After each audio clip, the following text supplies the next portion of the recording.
Late तो होता, लेकिन फिर सावन के गाना पे बैठे के बाद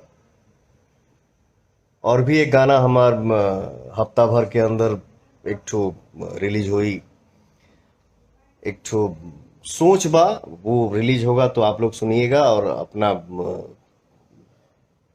देख के सुन के बताइएगा कि हाँ कैसा लगा। आप लोगों का कमेंट हम जरूर पढ़ेंगे, और जब भी खाली रहता हूँ तो मैं पढ़ता हूँ।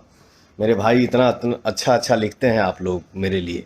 थैंक यू आप सबके। पुदीना ए हसीना सॉन्ग के 100 मिलियन होखे वाला बा आप लोगन के आशीर्वाद से। आप लोग ऐसे ही अपना प्यार अपने पवनवा के ऊपर बरसाते रहिए, और क्या चाहिए। पहली बार भोजपुरी में इतना रील बना है। और अच्छा, 4 लाख भोजपुरी में पहली हमको बार हमको नहीं, भाई पढ़ा लिखा ना है हम, सॉरी।